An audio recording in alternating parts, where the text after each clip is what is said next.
Mike. Toronto. VK on the beat. Check. I'm in Toronto where you wanna get the city love. I'm from Toronto where you wanna get the city love. I'm in Toronto like we wanna get the city love. My city love me back for my city love. Welcome to episode 1337 of Toronto Mic'd. Proudly brought to you by Great Lakes Brewery, a fiercely independent craft brewery who believes in supporting communities, good times, and brewing amazing beer. Order online for free local home delivery in the GTA. Palma Pasta. Enjoy the taste of fresh, homemade Italian pasta and entrees from Palma Pasta in Mississauga and Oakville. Pumpkins After Dark.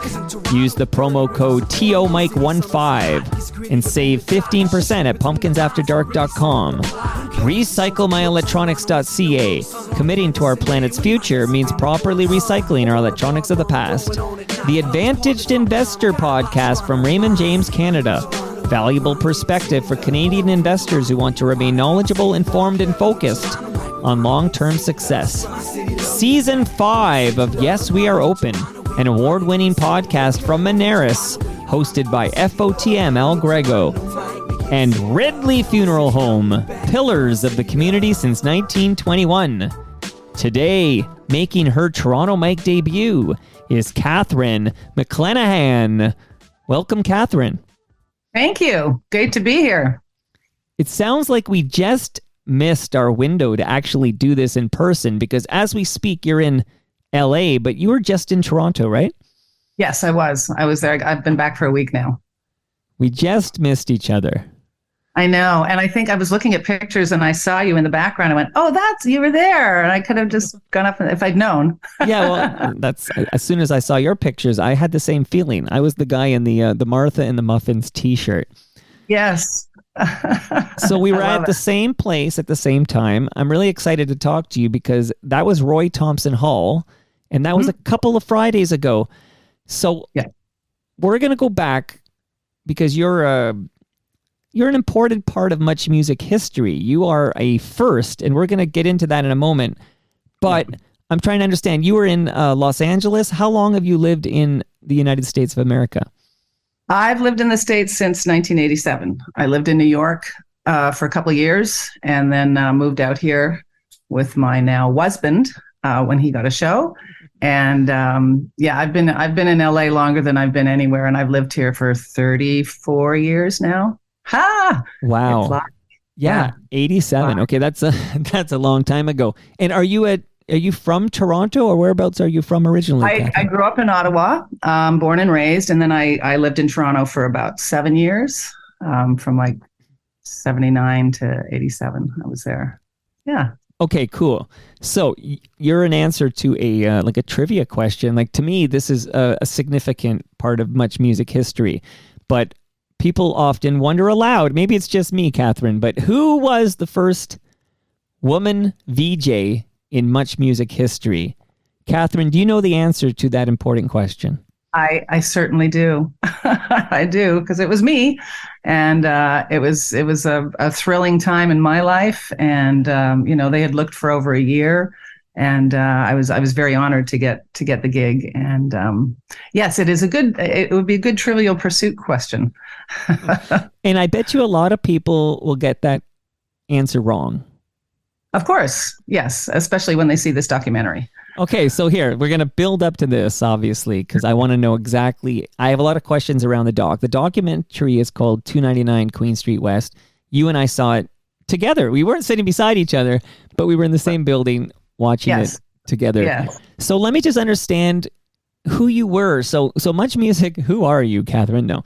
In 1980, lots of questions for you. In 1984, that's when MuchMusic goes on the air. Correct. Is that the same calendar year that you become a VJ on MuchMusic? No, I started in 1985. They were looking for over a year, and it's actually funny how I got the job, which I can tell you about. So I'm trying to understand. So who were you when you got the gig? And in great detail, Catherine, how did you get that gig? Okay, so I'm an actor and a singer and a host and a writer. I was in New York at the MTV New Year's Eve party in January of 1985 with my then boyfriend at the time, Paul Farberman, and he knew a bunch of people at this party, and I knew a bunch of people too. So, I introduced him to the guys in Duran Duran, whom I'd known because a friend of mine had gone out with Simon. I introduced him to the guys in General Public. I had done a scene with them in a movie the year before, and they were there. It was great to see them. I introduced him to Vitas Gerulaitis, whom I knew and partied with many times because a friend of mine was a tennis promoter. And after I think the third person I introduced him to, Paul said, "Oh my God, Catherine, you should be a VJ at MuchMusic." I said, "What's a VJ?" And he goes, "A video jock." He goes, "They've been looking for over a year." He goes, "You'd be perfect. I'm calling John Martin when we get back." I'm like, okay. So he called John Martin, and I had an interview with him and Nancy Oliver, and we just hit it off like a house on fire. And they were like, "Oh my God, you're perfect. You're perfect. Okay, now you have to meet Moses." And I'm like, okay. And they're like, okay, whatever he says, do not take it personally. Don't take whatever he says, do not take it personally. So I'm like, so what you're telling me is don't take it personally. They're like, yeah. So I have my meeting scheduled with Moses, and it was for 5:00. I remember an afternoon, and I'm waiting up, and this is 99 Queen Street East, where we first started. And I'm sitting outside his office, and at 20 after 5, he walks out, he looks at me, and he goes, "I know you're waiting," and then goes back in again. And I start laughing, and I went, okay, this guy's an asshole. And then he comes out 20 minutes later, and he looks at me, and he goes, "You're just wearing that because you want a job at a rock station." And he goes back in, and I went, oh, he's a fucking asshole. Okay, great. I see why they warned me. And then another 20 minutes goes, like 10 to 6. He finally says, "Okay, come in." And so I walk in and I go, "Hi, Moses. It's nice to meet you too." He goes, "What do I want to hire you for? You with your lawyer father, Ottawa upbringing." He goes, "I already have my WASP. I already have JD." He goes, "I want a French Canadian Eskimo with red hair." And I went, "Well, that's awesome." I said, "I think you should absolutely hire that person when you find that person. In the interim, you should hire me because I'm funny and I'm smart. And most of my friends are either in bands or in the record companies. And I go out to concerts all the time. I'm writing comedy. I'm doing all this stuff." So he kind of loosened up a little bit, and I wasn't taking any of his shit. Like, I was just, I was so amused by this whole thing. I was actually hoping there was a camera out while I was waiting for him, because I was just laughing and looking at magazines the whole time. So he kind of, warmed up a little bit, and then we talked for another few minutes. I was telling him stuff that I've been doing and writing comedy with my friend Joe Bodalai. And anyway, so then he said, "Well, I've got to go down to the CN Tower. City TV is doing something." He goes, "We could continue our conversation in the car." He goes, "I can't hang out all night." But I said, okay, let's continue it in the car and go down there. So we continued in the car, and he was, warming up to me and being a little bit more polite. We get there, and he showed me around what he was doing with City, which was very cool. And then we went up to the party, and he, we talked for a couple of minutes. He said, "I got to work the room." I said, "Absolutely." I said, "I'll let you know before I leave." So I wound up getting a drink at the bar. I went around and had a great time. I saw friends that I knew. I chatted with people I didn't know. And after about 30 minutes, I thought, okay, I'm going to leave now. It's a good time. So I found Moses, and he was talking with this older couple I had just met a little while ago. And I said, "Oh, I'm sorry to interrupt, but I have to get going." And the older couple goes, "You're not leaving, are you?" And I went, "Yeah, I'm sorry. I got to go." And Moses goes, "How do you know them?" And I said, "Oh, we go way back." I don't know who they were. They must have been some big mucky muck couple. Anyway, so he said, "Okay, send me some of your comedy stuff." And I said, "Okay, I will." And I had Joe send it, and with a note, it said, "Here's my comedy stuff. Hire me." And Moses wrote back, "Okay, I will." And so that's how I got the job. But he never wanted to hire me because I was blonde and blue-eyed, and so was JD Roberts. And he wanted diversity. God bless him for wanting diversity. I think it's fantastic. And, I'm not taking anything away from his genius or his, what he created with Much was brilliant. Absolutely brilliant. Well, this is all very, very interesting to me. I feel like you're like a missing cog in the wheel here. I feel like I've uncovered this like artifact here as an archaeological dig, and this is amazing. Now, I will tell you a fun fact is, you talk about, Moses' work in the room and your first time meeting Moses. I actually met Moses for the first time on Friday. So we're speaking here on Tuesday. And less than a week ago was my first time having a conversation with Moses. So,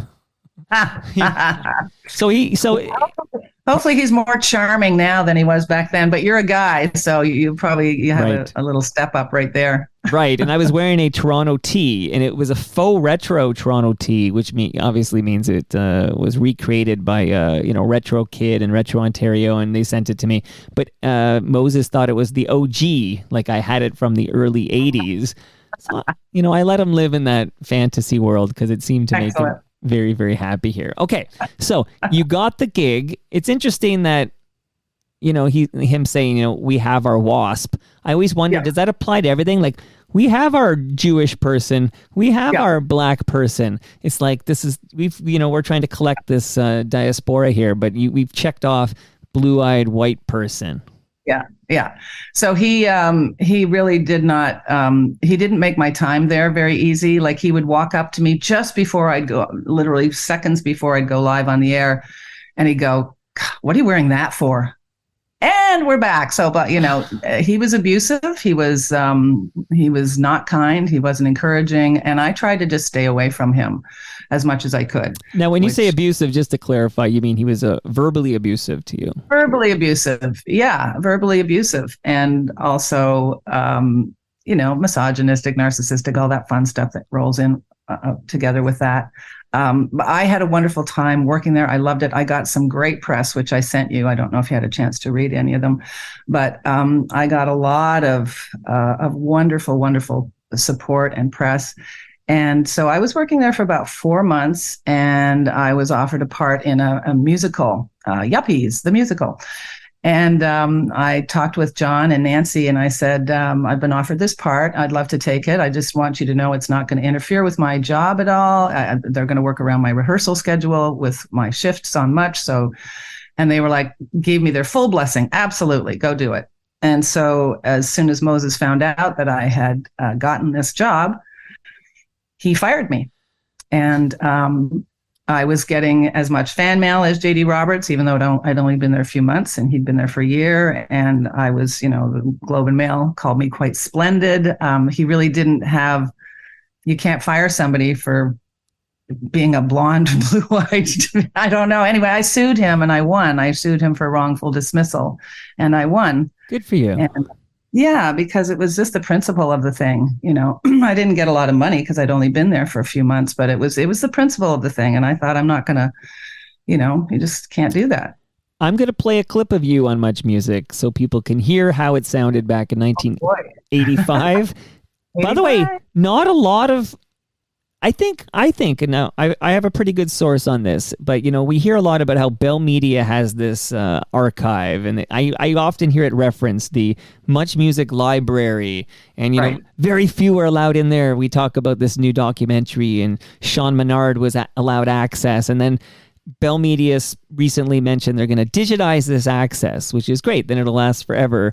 But I don't think there is actually very much from the first decade of MuchMusic. I think they erased all these tapes and taped over them. Like, there's very little out there. For example, if I'm looking for footage on YouTube or elsewhere of Catherine McClenahan on MuchMusic, there's not a lot. I found a clip though.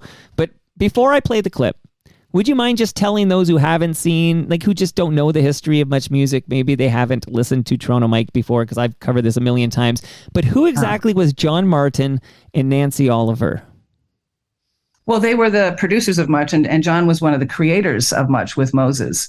And so they, everything sort of had to go through them. And they were, any one of us had problems or concerns or something, we would go to John or Nancy. So was there a bit of was it a bit of a three-headed monster in that you have John and Nancy and then Moses interfering all over the place?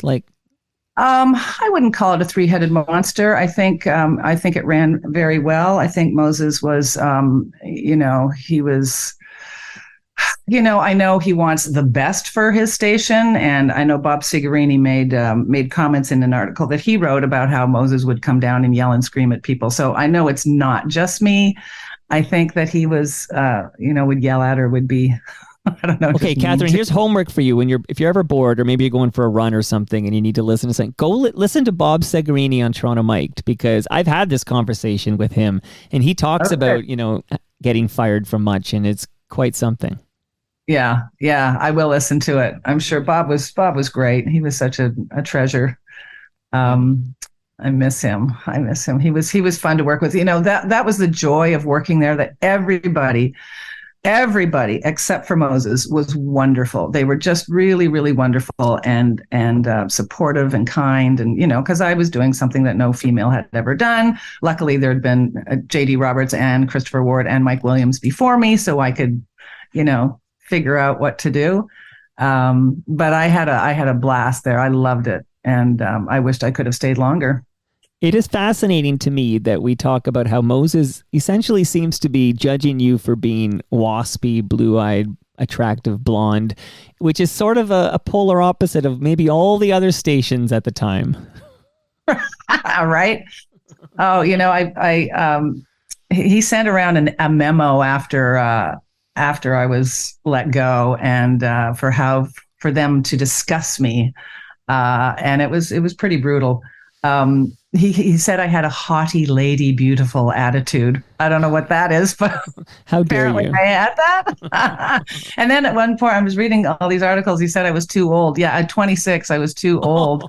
Meanwhile, all the guys are older. Also, I want to point out, when your interview with Mike Williams the other day, he was saying that he had all kinds of other things going on besides Much. He had a lot of stuff in the music industry that he was doing. So it's okay for the guys to do something, but not for the girls, of course. Again, here's the misogyny, right? And it's the same thing with completely cutting me out of this documentary. Like, well, hold your fire. We're going to definitely dive into that. Are you kidding me? I'm going to play you first, ask you a couple more questions about your time at Much, and then we're going to let you free here. Listen, this is your space here. Okay, so this is Catherine McClenahan on MuchMusic in 1985.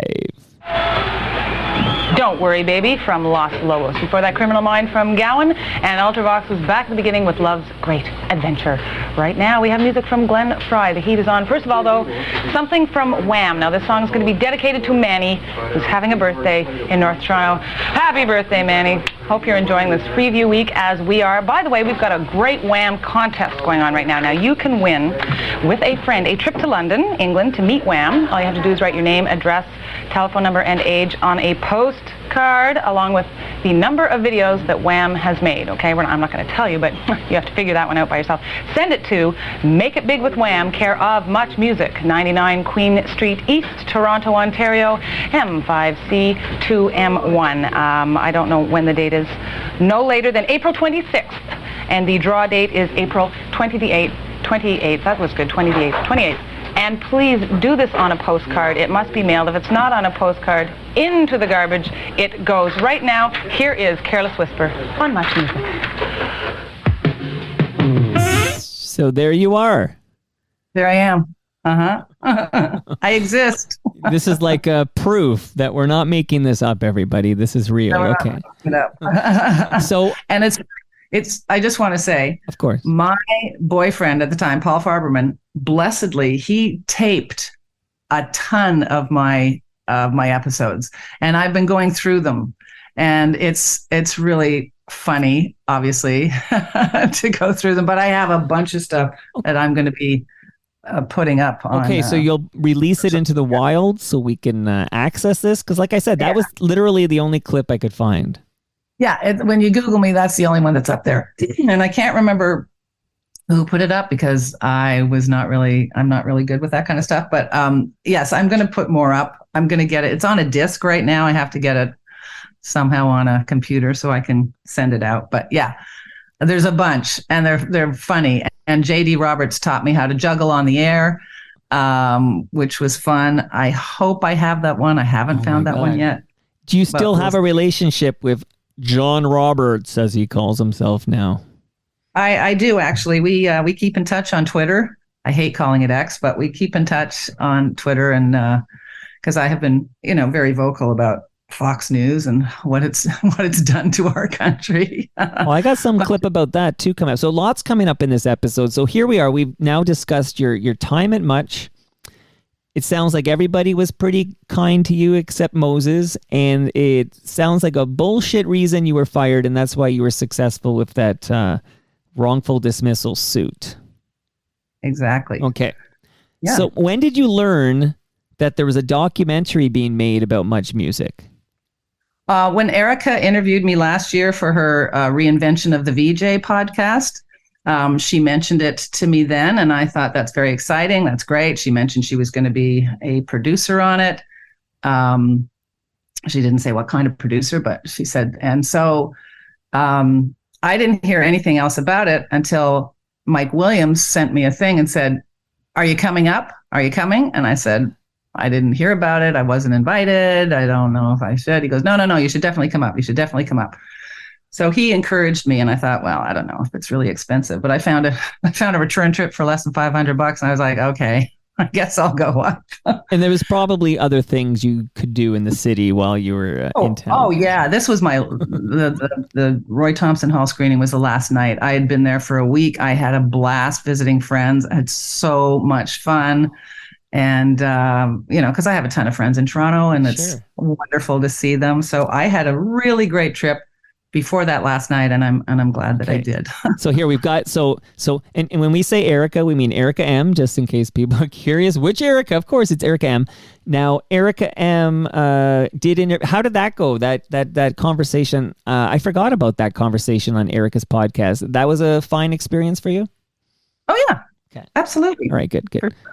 Yeah. So, Mike Williams says, "Are you coming up? You get the ticket. You're coming to Toronto, and you're going to attend." So, did you get did you at least get a comped ticket for the $299? Yes, I did. I texted Erica. Now, this is not knowing anything about the film, and I said, "Hey, I hear the documentary's happening. I want to come up and see it. Do I get a discount if I'm a former VJ?" Right. And she said. She told me to contact Sean Menard. So I did, and I wrote him and introduced myself, told him who I was. And he said, "Oh yeah, if you're willing to come on up and see it, I will have 2 VIP tickets for you." He said, "Just, but don't get mad at me like all the other VJs that you're not featured in the documentary." And I said, "Well, I'd be shocked if I was featured because this is the first time we're talking," but I didn't know. Okay, so you just, if I'm going to read between some lines, and I will say that you were on social media being quite vocal. In fact, for fun, I'm just going to read one of your Instagram posts had the following hashtags. I'm going to run down your hashtags, and then we're going to really get into it, Catherine. But these are all the hashtags you used: Toronto, Ontario, Canada, MuchMusic, Actor's Life, Original VJ, Fun, Friends, Documentary, Rock and Roll, Music, Videos, Gaslighting, Betrayal, Misogyny, Alternate Facts, 2023, 1985. So just those hashtags alone, it's going to get a lot of people's attention. Yeah. That was the point. Okay.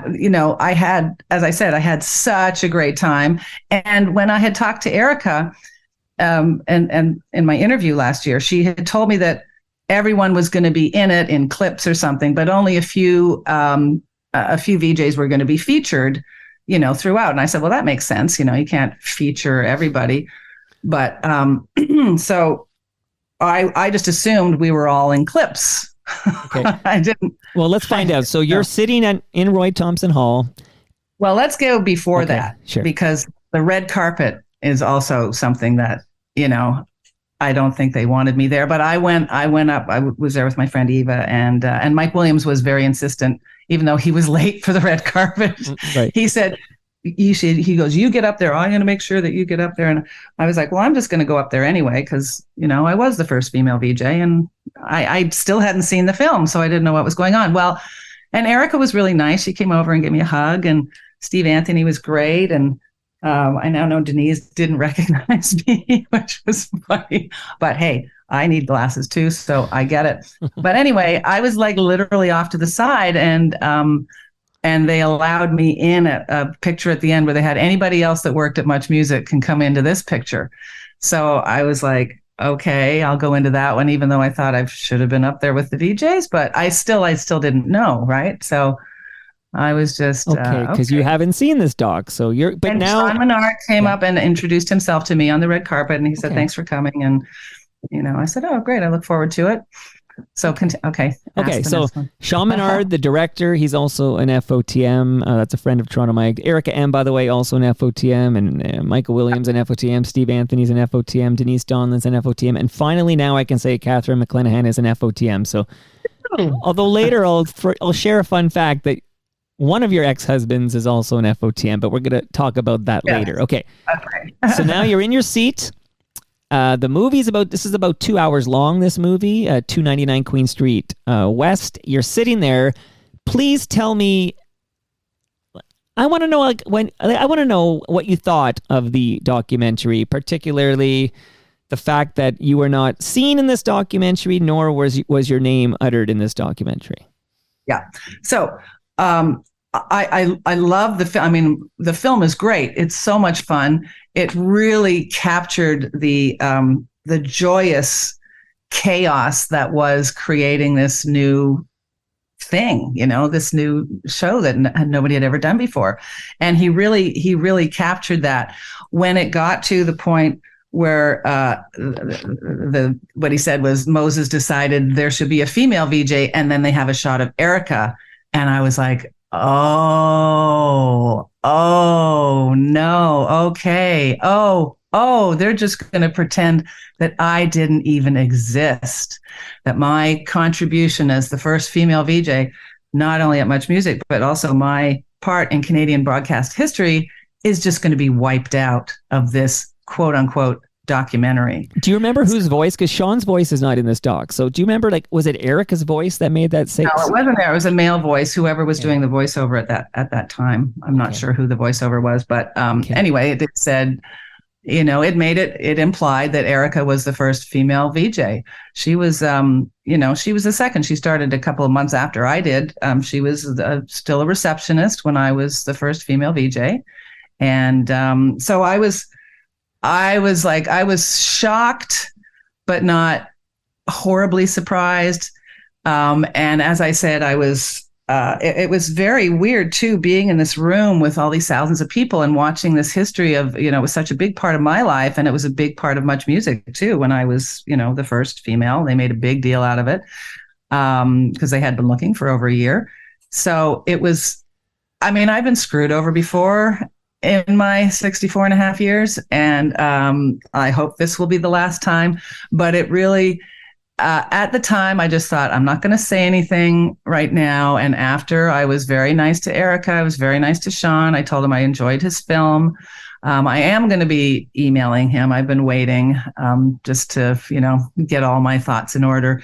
And the more comments that have been posted and everything, they could have mentioned the fact that I was in the audience, but they really wanted to completely shut me out of the history. And that's why I put those hashtags, betrayal, misogyny, because it's so disrespectful to women. It's so disrespectful to our accomplishments to have this be completely ignored and just, to me, it's gaslighting. It's like you don't exist, which is, I tell you, it's a very, very strange feeling. I felt like I was in an episode of The Twilight Zone. I really did. I was like, is this really happening?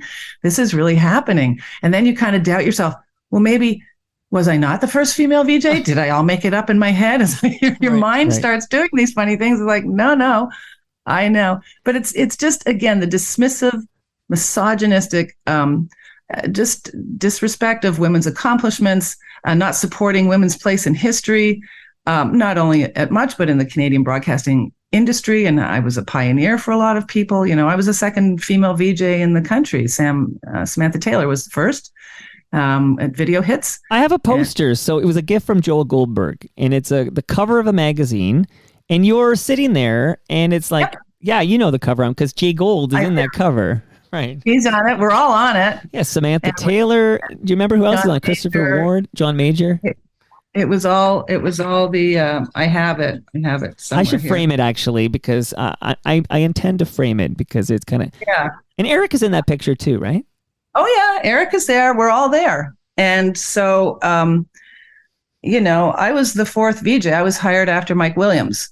So okay, so for the record, it was so JD Roberts and Christopher Ward are like tied. I guess they're in first place. They were the first. They bust through that paper in the first episode. Yes. Then Michael Williams, and again, JD Roberts, not yet an FOTM. If you're listening, John, come on, like what's going on here? But okay, That's time. It's time. Baby. Right. Come on. So Michael Williams, number 3.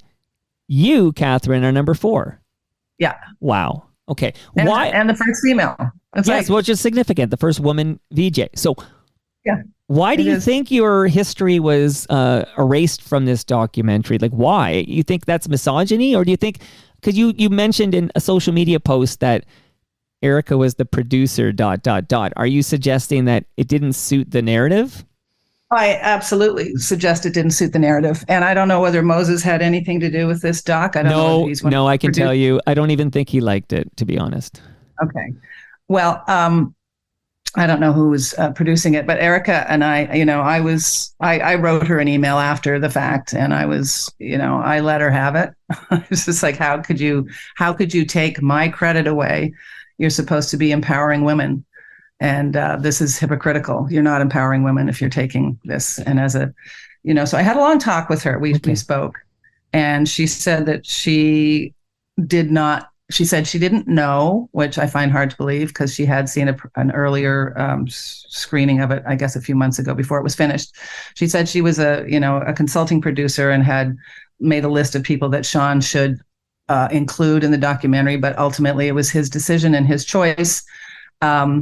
And I certainly understand that, my time there was brief, but, and you don't have to, dwell on it, but to be completely cut out from this and my part in the history of MuchMusic and the history of Canadian broadcasting, it's just, to me, it's appalling. It's just appalling. And, Erica said she felt really bad. She apologized. She said she's going to mention me at screenings, but this is already, the damage is done. I'm not in the film. It's already, whitewashed my contribution. So I don't know. I understand that Sean had to pick certain things and get it under 2 hours. I mean, he could have made that and it could have been a series. Obviously, it could have been. This could have gone on and on and on because there's so much about Much. And I understand that you've got to keep it tight, and there's certain, you're only going to concentrate on a few VJs, but to totally gaslight me and my history there, my history is just, to me, it's appalling. And again, it's another misogynistic putting of women and their accomplishments down. And it's 2023. This shit has to stop. This is bullshit. So how are things with you and Erica M right now? I'm only meeting you now for the first time, but I'm totally enjoying this conversation. But just coincidentally, I think I've bumped into Erica M 3 times in the past 10 days, I think it feels like. And we've actually, she's been on the program as well for a longer conversation, but we've had some pretty good personal chats lately. I want to believe in my heart of hearts there's no vindictive meanness meant here. She said there was no malice. No malice. That's the word I'm looking for, Catherine. Malice. That's why you're the pro. She said it wasn't an intentional, but how can you do the history of Much without putting the first female in? I'm sorry. It just doesn't fly. I admire Erica. Listen, she was thrown into shark-infested waters. I don't think she was, qualified at that time, and she had to sink or swim, and she swam and she swam and she swam, and she put up with all the crap that everyone threw her way. And I give her kudos for creating the career that she did and having the impact she did on Much. I don't want to take any of that away from her because she really boy, she persevered. She really persevered, and God bless her for doing that. I admire Erica. I have, I don't want to have ill will towards anyone because, hey, we're all on our journey walking each other home, as Ram Dass says. But I will I'm going to be vocal about this because to me, this is wrong. It's disrespectful.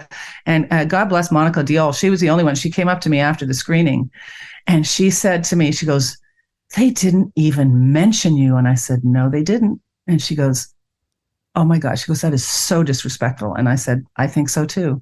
And God bless her. She found one of the pictures that had me in it and she posted it on her Instagram and her social media and gave me credit for being the first female VJ. And I'm very grateful to her for that. That is a woman that is standing up for other women and empowering other women.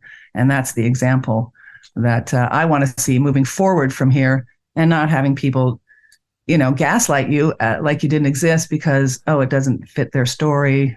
It doesn't fit their narrative. I just think that's wrong. It's just wrong. I am glad that you're speaking up. I'm a big fan of facts. In fact, I got a little bit of pushback because I watched this documentary and I actually got turned around on your situation. So initially watching the doc, obviously you were not mentioned or shown. So if you're just learning about MuchMusic through this doc, you don't realize the first woman VJ was Catherine McClenahan. That's a fact. But it was never explicitly stated. There was no statement of Erica was the first female VJ. But then I had conversations with people in the know, private conversations, because I've been at a bunch of these events lately, and yeah. I realize it is implied. I've turned around on this. It absolutely is implied that Erica is the first woman VJ. And I'm glad that you're standing up for a fact. Real quick side story is that I saw in this documentary that the Bare Naked Ladies made their television debut on Speaker's Corner. And I went to Twitter. I don't call it X either, Catherine. It's Twitter for me. Yeah. But I went to Twitter and just tweeted a little tweet about basically the doc says this. The fact is the Bare Naked Ladies make their television debut on YTV. So at the end of 1990, and then that Speaker's Corner clip is in 1991. No, the fact is this is not their first television appearance. And then I wrote a little thing, and an unnamed person suggested I was an arsonist. And I'm here to say, on the record, Catherine, I didn't start the fire. Okay, shout out to Billy Joel. I didn't start the fire. I just was pointing out there's a mistruth in the doc, and I'm glad you're just pointing out that you are actually the first woman VJ in MuchMusic history. Yeah, I don't know about any other. There's lots of omissions in the documentary, and that was a little fact that was not quite true. So yeah, and I think it's good to call these things out, especially my time there was important, and it was important to women, and it was important to broadcasting history, and they've just sort of slipped it by. They also didn't mention Kim Clark Champness. He should have been on there, but yeah, that's equally irksome because of how important he was to MuchMusic, and he's another FOTM. And I heard Kim Clark Champness wasn't even invited to the 299 Queen Street West documentary. Right. Well, I wasn't either. I invited myself. And I'm really, really glad I did. I mean, I came up to support Erica, to support the film. And it was just so surprising to be there and to just be completely. Yeah, it hurt, right? I can imagine it hurt to hear you tell the story. It must have hurt. It was very hurtful. As I said, I am so grateful that I had a really great week before and that I'm on antidepressants, because I think if I was not as in a great space as I am now, it would have hurt even more. I would have been even more upset. But as I say, it's not the first time I've been screwed over, but this was one of the biggest times. It's one of the most shocking, shocking things that I've experienced. And especially being in that room with all these people, and it's like, wow, they are not even going to say that I'm here. They're just going to ignore that I even existed. It was very strange. As I said, very Twilight Zone-y, And I am going to be writing Sean and asking him what's the thinking. I mean, I get that you don't want to spend a lot of time on it, but Now, why would you just diss women like that? Diss me. I've got to know Sean a little bit because he came over and we've had a correspondence since then. And it turns out I produce a show for Humble and Fred, and I found out he's very good friends with Fred Patterson's son. And I found out we're connected in all these interesting ways. But I can tell you, as you know, Sean's like in his 30s. So Sean Menard is relying on consultants and creative people to advise him as to what are the key cogs in this wheel, because there's no way he knows your career at MuchMusic. So he surrounds himself with these subject matter experts who advise him. I highly doubt in my heart of hearts that Sean Menard is being misogynist. I think it's more of a telling a story in this time period, and it's more convenient to just build up Erica as the big character, and you are sort of distract or detract from that myth building. Right. And I'm sure that's what he, why he did it. But it's also, if it's a documentary, I know there's things that you shouldn't leave out, no matter how different they are from your storyline. I mean, it didn't have to be, it could just been a 30 seconds, 20 seconds. I don't know. That Puff Daddy piece at Woodstock 99 didn't have to be as long as it was. He didn't actually say anything of interest or substance. It was more like, oh, look. There was a few things that could have been cut a little bit. Yes, absolutely. And I understand he's trying to market it so it will make money in the States. I get that. And he's a really good filmmaker. I'm not taking anything away from his. Oh, we had a good time, right? Like I called it. It was a thoroughly enjoyable film. A nostalgic romp. And it's fun to revisit all that. But it definitely, you and I maybe we know too much. Like, it definitely seems like this is MuchMusic for an American audience. Like, you guys didn't see this because you had your MuchMusic, but look what was going on in Canada. And it's like, wow. So you do get I would say you get a lot of long stretches of Backstreet Boys and NSYNC and Britney Spears and Spice Girls. I'm like, what are their names again? Oh yeah, the Spice Girls. But so I think I think Sean made choices, and you gotta he had a lot of choices to make, and then at the end of the day, he has himself a documentary that got a round of applause at Roy Thompson Hall, and I've got mad respect for. He made something. Oh yeah, he made it. It's a really enjoyable film. It really, as I said, it captures the insanity and. The ridiculousness. I posted something on Instagram. I found a clip of me doing a throw, and JD is juggling in the background, and it's hilarious. I mean, it just really shows what it was like there. The phones are ringing, people are walking by in front of you. It was crazy, but it was fun and brilliant, I certainly wished I could have been included in the documentary, or was. My friend James Foster, who is one of David's many sisters, she's a very good friend of mine. She goes, "This deserves a re-edit." Well, it's going to be on Crave soon, and that's where thousands and thousands of Canadians are going to check out this nostalgic romp and remember fondly MuchMusic. It would be nice if there could be like a little edit, just. Maybe a little edit where maybe Erica references the fact that Catherine McClenahan was the first woman VJ, and Erica was excited to be the next one, sort of deal. Like, just a little. Well, and she did say to me that she was going to say that, post stuff, and I hope she does. She said that she's going to mention me at screenings. I hope she does. I don't know whether that will happen or not, but it to me, it's just this. This is a real, not only a slight, it was a slap in the face. And, it would be nice if they could correct it somehow. I'm now in our hearts. Right. Fine. It's not too late, but now I'm picturing pop-up video. It's going to be like, here's the doc, little pop-ups, like fact checks and fun facts. And, did you know Catherine McClenahan was the first woman VJ at MuchMusic and blah, blah, blah. Okay. Right. So, I'm sorry you were hurt by this. I'm glad you're here to just at least anyone who's listening to Toronto Mike knows that you are the first woman VJ, and I'm glad you're doing this. You mentioned David Foster's name, so I'm about to ask you about one of the great David Foster projects that I absolutely love talking about. But first, I found an article. I don't know where it's from. It says Romantic and Frantic. And it has your quotes from you after you were let go. And it's very similar to what you just said. But I'm just going to read. This is what you said. You said, too blonde, too wasp, and too old. He also said, I was really an actress and lacked credibility in the rock world. So this is just an interesting, at the time when they talk about you being let go from MuchMusic, they've got these quotes. So your story remains consistent, but it's interesting to me. I guess the difference between you and Erica is younger, and I guess she's less waspy, but obviously she is also a white woman, but not as waspy and maybe not quite as old as you, but not far off. You're only got a few years difference. Right.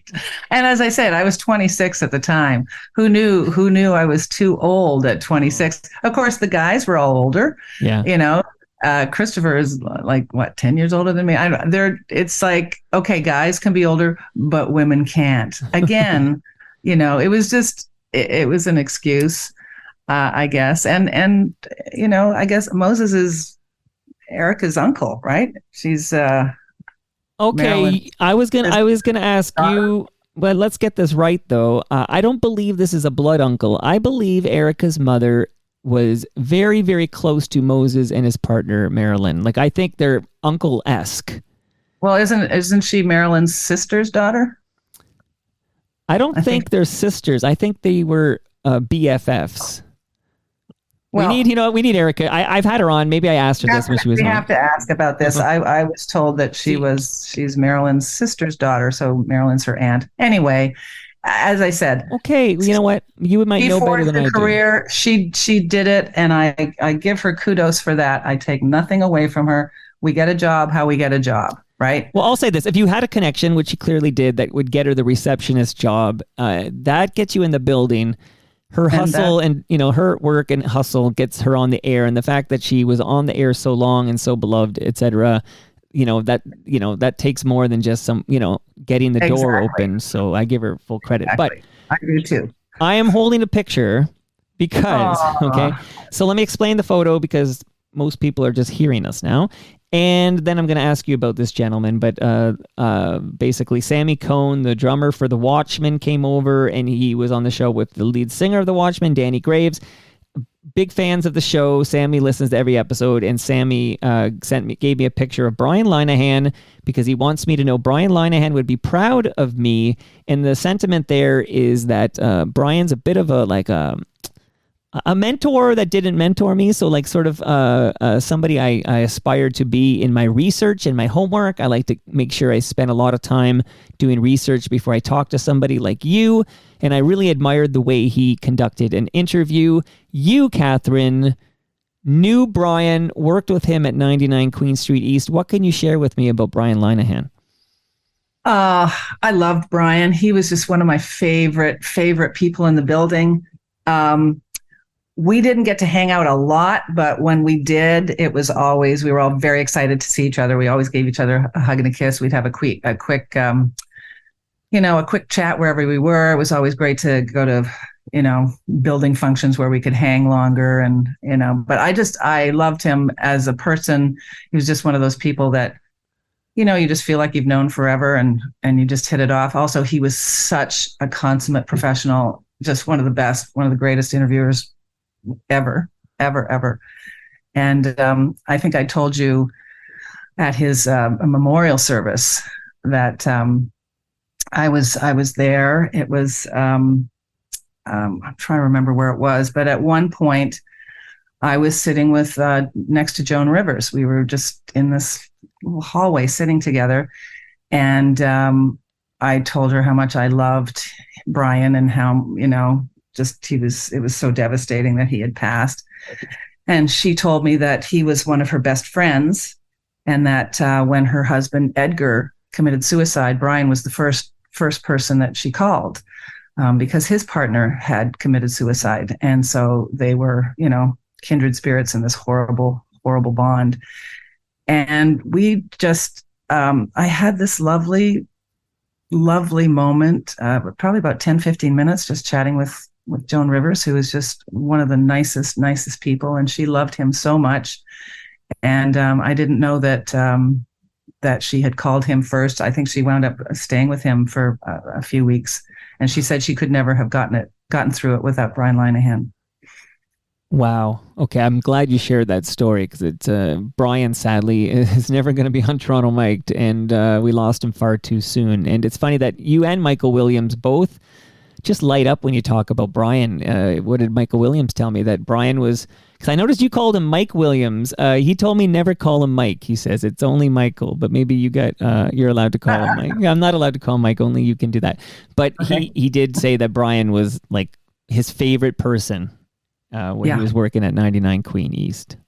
He was just a lovely, beautiful energy, open, kind, from the heart man. He was just lovely every time you saw him. And it's so sad that he's not with us, but he's listening now. He's listening now. He's listening. And what he wants to hear is about something that happened a couple of weeks before you started at MuchMusic. And a little background here is that I have literally done a 2.5-hour episode deep dive into Tears Are Not Enough. Like I have, and every time, in fact, later this week, I'm talking to Randy Bachman, and I got to find out why he wasn't there. If you know why, tell me. But what can you tell me about the recording of Tears Are Not Enough? I can, because I was there. Wow. And I was one of the few, I was the only person there that probably shouldn't have been there, but Paul Farberman got me in and actually put me to work. I was, running around getting waters and coffees and all that stuff. And the other thing that I did was they had a sweatshirt made, Tears Are Not Enough on one side, We Can Bridge the Distance on the other. Looks like one of those Wham, a big white with big black lettering, right? Right, of course. There were 2 sweatshirts made, and they only wanted me to get one of them signed by everybody. So I got, I wound up meeting everyone, which was such a joy, and got them to sign. And so that was pretty great. Well, do you remember anything you can remember from that day that might be beyond the ordinary? I know there's a documentary film, and we kind of hear, in fact, you mentioned that you have a relationship with David Foster that we can touch on after this, but David Foster's telling Neil Young to get into key, and Young says something like, "That's like my sound, man." Like there's like, what did you witness during this recording? I witnessed a lot of things. There were comedians that were there that David just threw in at the end. Get in there. It was really, was it Richard Manuel? He came really late and looked really, he was really out of it, like out of it. I don't know what was wrong with him, but he may have been sick. I don't know. The funny thing was that there were all these press outside, right, clamoring. And I went out at one point, and everyone was like, and I can't remember. Maybe it was Denise. I can't remember, but there was a couple people from Much there. And they were like, "What are you doing here?" I said, I'm helping. I'm helping out." Wow. And so they really wanted people to come out and give interviews. And they were like, "Can you get John Candy? Can you get John Candy?" I said, "I can ask him. I don't know whether he'll come out, but I'll ask him." And so I did. I went up to him and I said, "There's a whole bunch of people out there that would love if you would just went out and said hi." And so he did, because he was just the greatest guy ever. I was going to say, speaking of great Canadians we lost too soon, put John Candy at the top of that list. Yeah, John Candy. He was so great. And it was fun to be there and to be amongst Canadian musical royalty. And that was just one of the best days of my life. And I have the extra sweatshirt that was never signed. I have the original. And I was thinking it would be really great if I could get people that are still alive to sign it, and maybe auction it off for charity. I don't know. I'm open if anybody wants to get a hold of me for that. Better hurry. We're losing them quickly now. Gordon Lightfoot's passed away, and we're losing them. I had tickets to see him in LA, and it kept getting postponed, and then he passed. I was so bummed to not see him here. Yeah. But it was such a magical day, and that recording was, a piece of history. and I was so Amazing. thrilled to be there. Amazing. So did you see, was it Mark Holmes from Platinum Blonde who showed up in the limo? I used to go out with a German guy, and he called them Platinum Blonde. I loved how he said Platinum Blonde. I used to hang out with Mark back in the day. I don't remember him showing up in a limo because I was probably inside already. Right. But well, Dan Hill told me. So Dan Hill's been on the program, and he told me maybe Mark Holmes wasn't behaving the way you should behave for a recording for famine relief in Africa. I can't remember that part, so I don't know what to say. But Mark was a lot of fun back in the day, and I just saw him on the Canadian the Rock and Roll Hall of Fame. I was in the room with him on Friday. Was that Friday or Thursday? Thursday. Yeah, absolutely. I was there on the red carpet covering that event. I loved it. I loved seeing these people. It's like, oh my God, I haven't seen them in almost 40 years. And I was like, is that Mark? Oh my God, it's Mark. Hi, Mark, if you're listening. Sorry I didn't get to see you. Hopefully next time. I love it. So David Foster, like, how do you know him? Because I have in my notes here that you presented David Foster with his very first Juno Award back in '85. I did. It was the Juno presentation, and I had just finished working at Much, and I was now working at CBC on a show called Romantic Rock, and they had me present with John Zaritsky. We were the first presenters of the show, and we were introduced by Andrea Martin and Martin Short, which was fun. Wow. And John Zaritsky was so nervous. He's a Canadian filmmaker. He won an Oscar in a documentary he made years ago. But yeah, so David Foster, that was his first Juno, and I got to present it to him. So I've known him since 1985, and I'm really good friends with his sister James now. I met her years later in Los Angeles, but I love running into David because we have this history, and he's great, and he's happy and doing well, obviously, and I'm very thrilled for him. And you're still tight with Christopher Ward, right? Yes, absolutely. Actually, me and James and Christopher, we have our Zoom calls, our regular Zoom calls, and it's great. And he lives here a bunch of the time, so I get to see him. And I love Christopher. He's great. Wild. Now, he was noticeably absent from the documentary, Christopher, but he was shown in clips. He and JD were both shown in clips. Oh, for sure, archival footage. Yes, of course. Mm-hmm. Of course. But no, not interviewed. Well, you can't, they obviously were able to make the doc by cutting out Catherine McClenahan, but you cannot make that doc and cut out Christopher Ward, right? Well, that would be sacrilegious, I think. No, Christopher is a genius, and his contribution to Much is, and also, the stuff he did on City as well, is invaluable. Yeah, you couldn't do it without him. Well, then you couldn't show Mike Myers doing Wayne Campbell before Saturday Night Live. Right. Exactly. Which is great footage there. Great footage. Okay, so much fun. So, Catherine, we're going to blitz through. I want to know a little bit more about you since 1980. So you mentioned you went on, what was the show called? Romantic Rock. It was a CBC. We only did one season. It was 13 episodes. And it was, slower romantic stuff, when you come home and you want to just relax, or you want to, don't relax in the bedroom, whatever. Hey, now. I had a lot of guys from prison writing me. That was fun. I guess they like romantic rock in prisons. Well, there's a lot of lonely nights there, I think, for sure. I think so. But am I right that you end up on the radio in New York City? I did a morning radio show on WDRE. This was great how I got the job. Warren Cosford. Hi, Warren. He was, he worked at Chum. He was a big Mucky Muck and Chum for many years, and he'd always wanted me to do radio. And I never wanted to do radio, which I'll tell you why later. I just didn't want to do it. I thought people in it were kind of sleazy in the business. And but when I was living in New York, after I moved away from Toronto, and I heard that he was managing the station at WGRE, and they were looking for a morning team. They wanted a male-female morning team. And I called him up, and And I said, hey, I hear you're looking for a morning person. He goes, yeah, you want the job? And I went, yeah. And that's how I got it. Well, I think there were a lot of people at 299 Queen Street and before that 99 Queen East would have like given their right arm to get a radio gig in New York City. Oh, hell yeah. Oh, yeah. No, it was great. And I, at that time I was an illegal immigrant.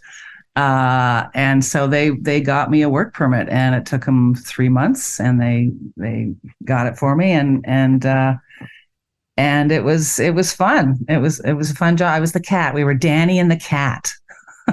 I was the cat. So how long did you do this in New York City? I was there for about, I don't know, it was like 5 months. And the deal was after 3 months, I was supposed to get a contract and a raise. So we were going to see whether they liked me, whether I liked them. So after 3 months, crickets. And I'm like, I'd always have an agent, right? I've never had to deal with anything myself. And I'm very polite Canadian. So I went into Warren's office. I said, hey, I was supposed to get a raise and a contract. And then he goes, oh, yeah, let me ask the owners. And so another week went by, and I went in again. And I don't know if I was talking to Warren or the other man that was one of the guys there. I can't remember. And he goes, oh, no, I'm sorry. No, we can't afford to give you a raise and a contract. We just put in a new air conditioning system, and we can't afford it. And I was like, I don't think the air conditioning system should have anything to do with me getting a contract or a raise. And there were some other things there that were like, whenever we would be sponsoring a concert, the guy who would hand out the tickets would hand them out to all the secretaries that worked there. And I could never get a ticket to go see the shows that we're promoting and I'm talking about on the air. Wow. So that was a little annoying. But anyway, it went. I never got the contract. I never got the raise. And then my boyfriend, Bill Fagerbacke, at the time, got a show out in Los Angeles, and he wanted me to move with him. And I thought, you know what? I'm not being treated well here. I'm not making enough money, because I was living in Manhattan and working in Long Island. So it was getting up at 4 a.m, getting a taxi to go to Penn Station, changing trains in Jamaica, getting a train to Long Island. And then if there was no cabs or the gal doing traffic wasn't there, I was hitchhiking in the dark. Yeek. In the middle of trying to get to the radio station. Wow. But, and then, so Bill got a job in Los Angeles. And so I thought, well, I want to go. I want to do that. I want to move out with him. And so I gave them a week's notice. And as soon as I walked in, I said, I'm sorry, next Friday is going to be my last day. And they said, oh, would you want more money? And I went, it hit me. It hit me right. Like a ton of bricks. Oh, that's how you do it. Oh, right. I'm so stupid. I said, well, yeah, I did, several weeks ago when I said I would like a raise and you didn't give me one. So I said, no, it's too late. We're moving. And they were freaked out. They were totally freaked out, very upset. All right. I have a question about this. It says move to LA. So this is at the time, this was your boyfriend, Bill? Yes. Okay. Was this show Coach? Yes. Okay, that's a big show. It was a big show, and it was a mid-season replacement for the first couple of years. So they didn't do a whole season; they would do like a half a season, and it wound up running for 9 years, becoming a major, top 10 show for ABC. Yeah. It had 14 different time slots because they kept moving it in. If a show would fail, they'd bring Coach in, and the numbers would go back up, and then It was an amazing time. We'll put it that way. All right. So before we just, close the chapter, I know you guys are no longer together, and I know how awkward that can be, but can I just play a clip and tie it to your ex-husband, Bill, that was in Coach? So can I play a little clip here? My husband? Yes, go ahead. Husband. I like that. Okay. I have a was wife, but I don't think it works as well as a husband. Okay. All right. So here's a few moments of this. Nothing quite like the joy of sandcastling, eh, buddy? How you doing over there? Everything's dandy in Patrick's Kingdom. Oh, a structure like that can't protect a king and his subjects. Here, let me help you. First, you should start all over. What are you doing? You destroyed my castle! I'm just trying to help, buddy. I don't need any help. Here are those architectural plans you requested. So this, of course, is SpongeBob SquarePants, and the voice we should be focusing on is that of Patrick Star. Yep. Yep, the big dumb guy. That's him.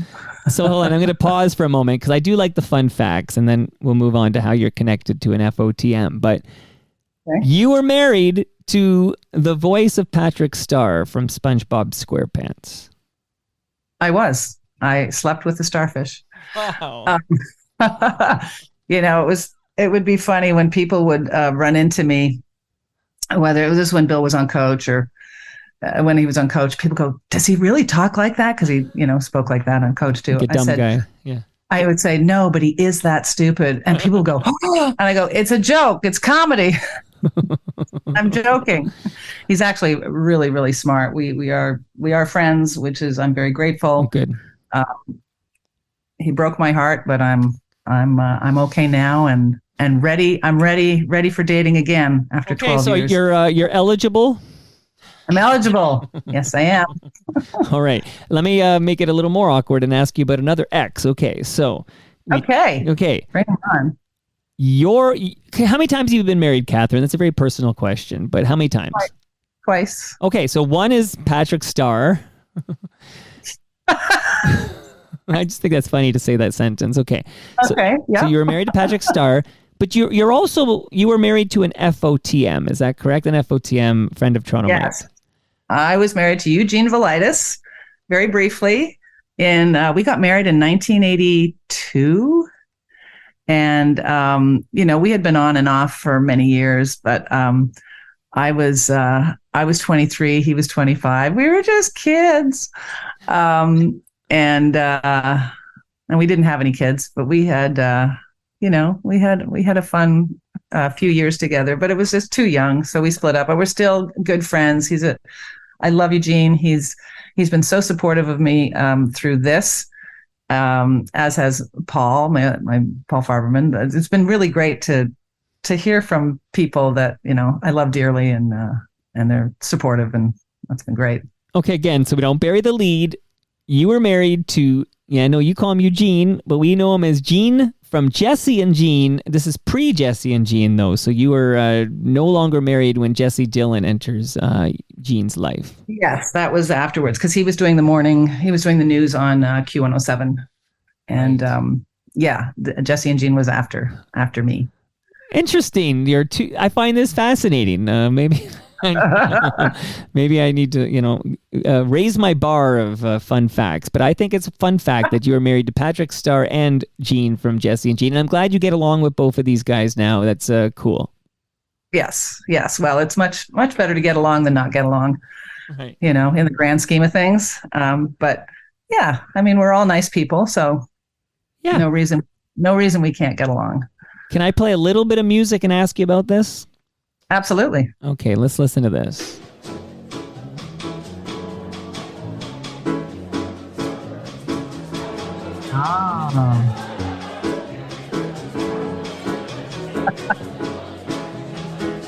When marimba rhythms start to play, dance with me, make me sway. Like a lazy ocean hugs the shore, hold me close, sway me more. Like a flower bending in the breeze, bend with me, sway with ease. When we dance you have a way with me, stay with me, ooh, sway with me. Other dancers may be on the floor, dear, but my eyes will see only you. Only you have that magic technique. When we sway, I go weak. I can hear the sound of violin. Catherine, you can sing. I can. I can tell where that was shot. Yes, I have a YouTube channel that has a lot of my stuff up from a few years ago. And I've decided I'm going to do an album next year because I have so many people. When are you doing an album? When are you doing an album? So it's like, okay, all right, I'll do one next year. So if people want to hear you singing American Songbook standards, they can go to youtube.com/Catherine McClenahan. Yes, it's all there. It is there, my singing. And there's another thing on YouTube that I have. I don't know if you know about it. I co-created a show with Jennifer Edwards called Two Blondes Don't Make a Right. And we have about 15 episodes up on YouTube under official 2, the number 2, Blondes Don't Make a Right, all one word, no apostrophe and don't. And those are fun. Yeah, I checked out the synchronized swimming episode. That's the best one. I mean, that was one of the funniest ones. Did you laugh? Yes, no, you're a talented woman, multi-talented woman. And here, this is a wild mind blow, I think, as well. There's so many mind blows in this episode, but you have been a volunteer with the LA Sheriff's Department for over 30 years. Yes, I have. Okay, I need to hear this story. Like, that's like, I didn't even know they had volunteers of the LA Sheriff Department. Like, tell me about this. Yeah, so I've been a member of our local arson watch for over 30 years. I live in the Santa Monica Mountains, and it's a very high-risk fire area. And so on high-risk red flag days, which are really hot and windy days, we have patrols that go out around the surrounding areas. And I used to do that a lot, but now I am an arson watch base station operator, so I'm the one that gets the hourly calls. And we're just like the eyes and ears of the fire department. If there's a car off to the side of the road in the middle of nowhere, we'll note the time, the license plate, just in case there's any incident of arson. And we have something. Everything's destroyed at the end of the day. We don't, we're not harassing people or anything. But so I'm a nerdy volunteer with the Sheriff's Department. I'm also my neighborhood network coordinator for the Topanga Coalition for Emergency Preparedness. I was working on the emergency preparedness book that we have here in Topanga. That was the first, it was like the first non-city, I'm trying to think of the word and I can't, I'll think of it in a minute when I'm trying not to think of it. But we had an emergency preparedness guide that we put out several years ago that's has lots of information for people and what to do that live here when there's an emergency, fire, earthquake, flood, whatever. Well, it's ironic because I was accused of being an arsonist. Oh, you were? Yes, right. Well, no, you're not. I didn't start the fire. Facts, right? They just don't want to hear certain facts, and they don't want you to make waves. But I think we're here to make waves. The fire's there. If I blow a little oxygen on it, it's just shining a light on something that deserves to be. Yes, thank you. Yeah, so it's I have arson watch signs on. We put them on our cars, and okay. Yeah, so I wanted to do this because I had a lot of time. I was a stay-at-home mom, and I thought I want to help my community. So good for you. That's one of the things I volunteer with. Yeah, and you're a little bit of a nerd, so it scratches that itch. Sure. Yeah, nerd. Does Moses know you're a nerd? I'm going to tell Moses. Okay. Tell Moses I'm a nerd. I want to close. I'm not closing yet, but I want to close with the not so young and the breastless. But just before that, I have to ask you about a term you've used to describe yourself. And the term is claircognizance. Yes, claircognizant. Okay. So tell me what the heck that means. I can barely say it. And then how does it apply to you? So the first time I was aware of this was in the early 80s. I was I was living in Toronto, but I was visiting a friend in Santa Monica that I studied theater with in New York and in London. And she lived in Santa Monica, and I was staying at her place. And one day she was had to go to work, and I was going to go visit Michael Damian, who lived in Calabasas. I knew him through Paul because he had a record at CBS Music in Canada. Dream on. So Michael Damian was one of the only two people I knew in LA at the time. So I got out my handy Thomas guide and I looked at, I saw, Topanga Canyon Boulevard. I can take this and go right up to Calabasas. So as I'm driving through the canyon in 1983, I got this overwhelming, weird feeling at the beginning. I'm driving like wow, this is so familiar. Why is this so familiar? And then I get to the center of town, and I had a download of knowledge that I was going to live here someday. It wasn't a premonition. It wasn't a I think. It was an absolute knowledge that I was going to live in Topanga. And it was so bizarre because I'm a Canadian. I had no intention of living here.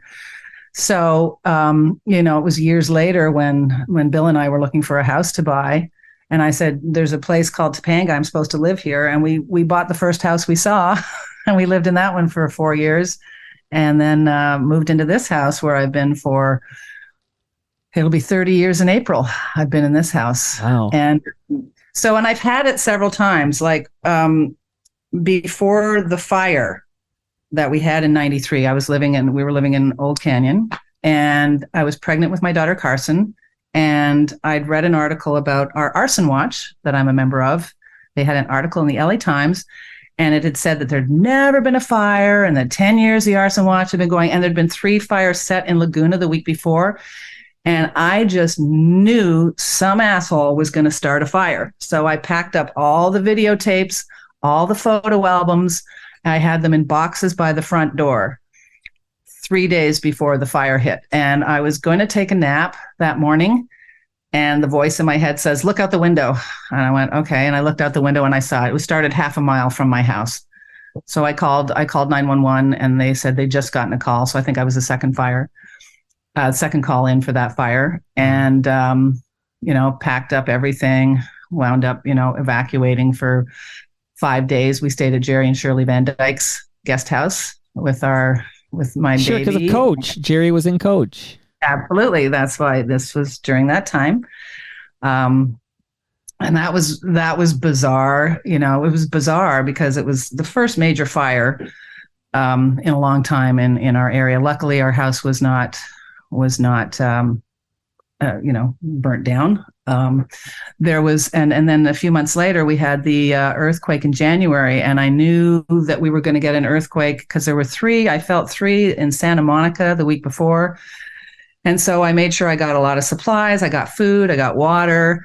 And there was a plant that was up on a overlook that we had from the top floor into the living room, and it was too heavy. I couldn't lift it because I was, 7 months pregnant, and I asked Bill to move it 3 times, and he didn't. And that was the biggest mess I cleaned up, that smashed up. But I knew 3 days before, again, that we were going to have the earthquake.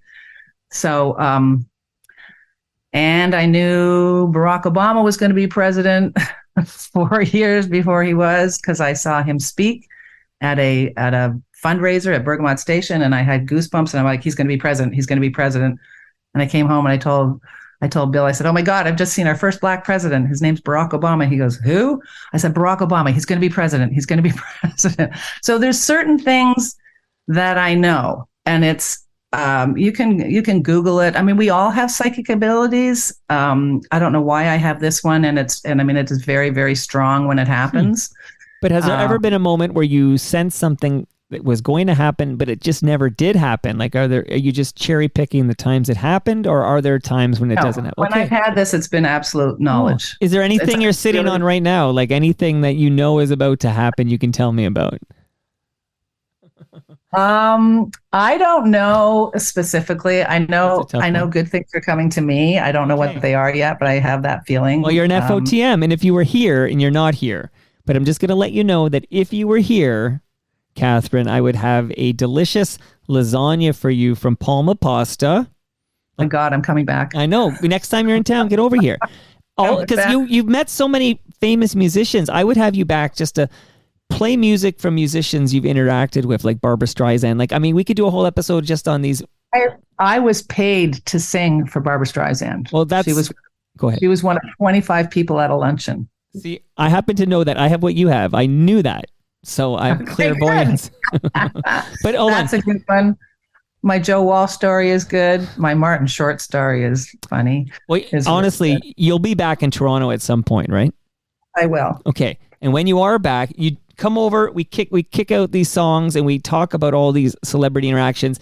And then I'll give you ready for this? I'll give you a wireless speaker from Moneris so you can listen to Yes, We Are Open, the award-winning podcast from Moneris hosted by FOTM Al Grego. It will inspire you, Catherine.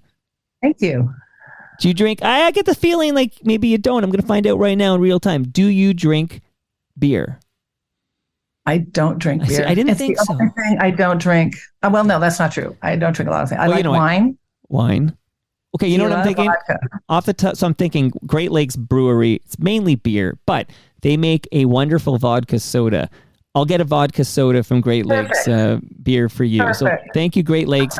And I'll have something, a measuring tape from Ridley Funeral Home. I'll make sure I have that for you as well. Oh my God, my life will be complete.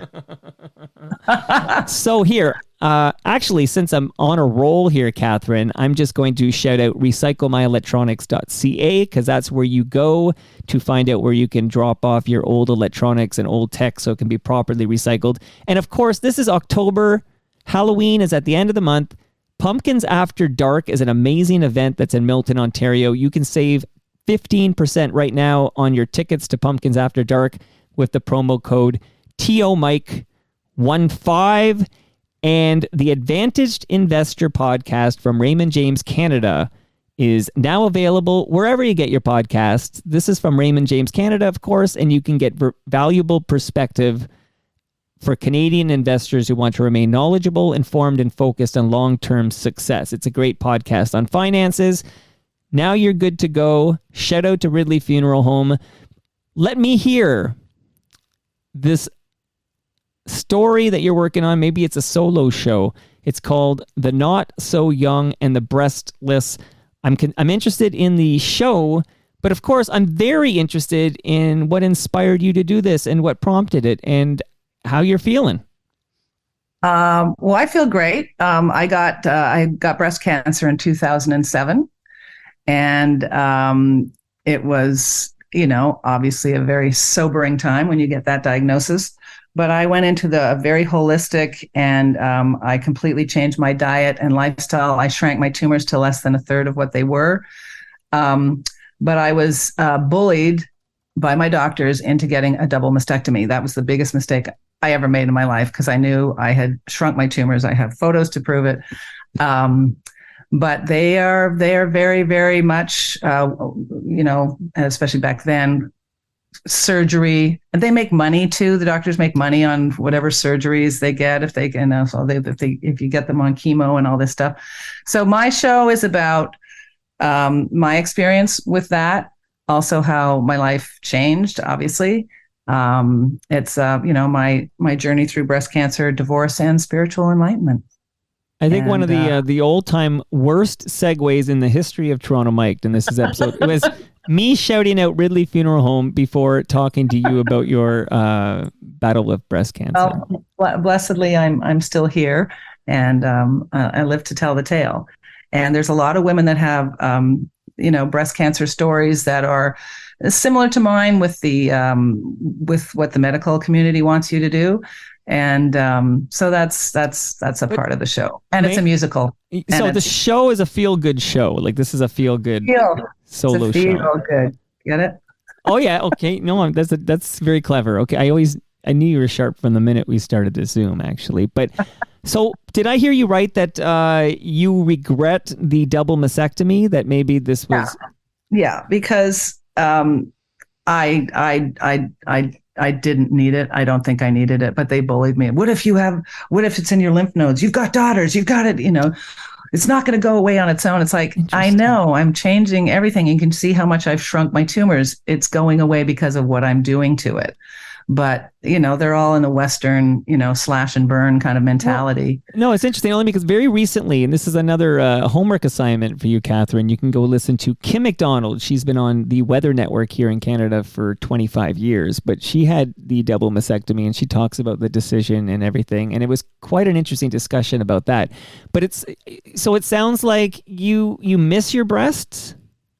Yeah. You kind of do when you have them. It's like, would you miss a part of your anatomy if it was chopped off? Yeah. So yeah, it's not, and the implants, they're not the same. They're cold. They're right under the muscle. They don't move. They're very, very different. It's like they're placeholders. And I'm sure that they do better surgeries now than they did, in 2007. Do you think you would have been as bullied with our medical system in Canada, or do you think this is a product of the privatization? I don't know. I honestly don't know. But at that point, my marriage was breaking down, and I was very depressed. And it was, as time went on, I just got more and more depressed, and so I just said, okay, fine. But it was a big mistake that I made, and I didn't appreciate the doctors not appreciating what I was doing. And, when I showed them the pictures of the 2 MRIs and the difference, and the one, they just couldn't understand. Well, what are you doing? I said, I'm told you what I'm doing. No milk, no dairy, no sugar, no coffee, no caffeine, sound healing, light healing, shamanic journeying. I did everything, and they shrank. So it was like, I cured my cancer, but they wanted to get that surgery in there. So anyway, I'm glad you're talking about this, because, you don't hear this side of the coin very often. No, we don't. And I want women to go with their guts. You got to go with whatever feels right for you. That's what you should do, because your higher self knows. And, it was a very interesting time too, because people are like, oh, you do the surgery right away. They all have their opinions, and they're going to let you know what you should do with your body. And there's 7 or 8 different kinds of breast cancer. You don't know this stuff until you get it, So anyway, it was a journey. I'm glad I'm on this side of it now. Well, I'm glad you're feeling so good, and I'm glad we got to meet, even though I was a week away from meeting you in person. We're probably 10 feet away from each other for a chunk of that night, and we just didn't even know it. But I'm glad I got to learn more about your career, and we got to set the record straight that Catherine McClenahan is the first woman VJ in Much Music history. And you know what they say they say flags fly forever. No matter what happens with the Toronto Raptors, we were always the 2019 Raptor NBA champions, and you forever will be the first female VJ in Much Music history. Thank you so much, Mike, and thank you so much for having me. This has been so much fun chatting with you. Quick question, though. Did you get feedback from Barbara Streisand when you performed in front of her? Oh, yeah. She loved us. Okay. Loved us. We were singing in an a cappella trio. And, oh, my gosh. She was great. She did love us. Thank God. And Joan Collins was in the crowd, too, right? There were 25 women there. And Joan, who looks as fabulous as ever. And here's the funny thing. Yeah. We had no material 45 minutes before the gig. No material. Yeah, don't bury the lead. That's amazing. So we were drastically trying to get material, and we finally did, and thank God.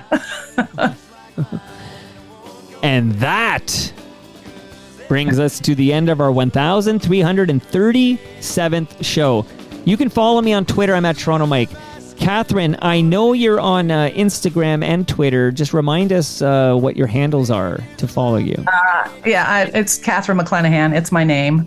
And I'm on Instagram and Facebook and Twitter and all those fun things. If you're looking for Catherine, you can find her. Yeah.